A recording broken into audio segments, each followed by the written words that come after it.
누런 콧물, 코막힘, 후비루, 코골이, 비우승비염, 비비환, 비비탕을 모르신다면 치료 기회를 박탈당하고 계시는 것입니다. 양의학은 그 사이 현대과학기술 산물인 진단기기의 독점을 통해서 객관적 기준을 제시함으로써 의료 소비자분들의 신뢰를 획득하고 있습니다. 이에 반해 한의학은 그 사이 현대과학기술의 산물인 진단기기를 사용 불가로 주관적 기준을 제시함으로써 의료 소비자분들의 신뢰를 얻지 못하고 있습니다. 그럼에도 불구하고 진단의 신뢰를 획득한 양의학은 치료의 신뢰 획득에는 실패하고 있습니다. 이에 반해 진단의 신뢰를 획득하지 못한 한의학은 객관적 기준 제시의 부재로 인해 근원적 치료 성공에도 불구하고 치료의 신뢰 획득에는 실패하고 있습니다. 왜일까요? 첫째, 보건의료의 헤게모니를 장악한 양의학은 낮은 치료율에도 불구하고 과학의 발전에 따른 기술적 진보를 통해 개발되고 있는 더 정밀해진 진단 의료기기를 독점적으로 장착할 수 있었기 때문입니다.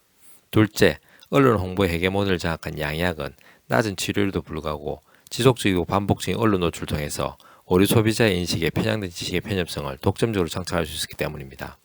셋째, 사회제도의 헤게모니를 장악한 양의학은 낮은 치료에도 불구하고 의료보험과 실손보험 등의 혜택을 통해 저효율의 사회적 비용에도 불구하고 본인 부담의 무저항성을 독점적으로 장착할 수 있었기 때문입니다. 그러나 첫째, 한의학은 높은 치료에도 불구하고 보건의료의 헤게모니를 지니지 못했기에 객관적 진단 및 치료 기준을 제시할 수 있는 과학기술의 산물인 진단기기를 통한 데이터를 제시하지 못하고 있습니다. 둘째, 한의학은 높은 치료에도 불구하고 언론 홍보의 헤게모니를 지니지 못했기에 반복적이고 지속적으로 왜곡되고 폄훼된 대상으로 프레임 씌워지는 모욕의 수모를 과감하게 떨쳐내지 못하고 있습니다.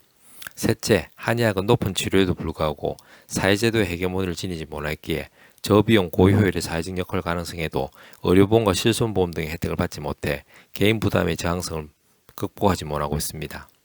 이러한 보건의료, 언론홍보, 사회제도의 모순은 높은 치료에도 불구하고 한의학이 의료 소비자에게 선택하지 못함으로써 결국 의료 소비자분들의 근원적 치료 기회를 박탈당하게 되고 우리 사회는 높은 사회적 비용을 지출당하고 있습니다.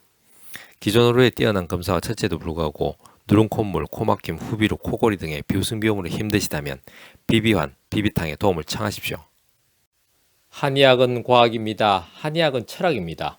건강은 균형입니다. 동양 한의원은 균형입니다.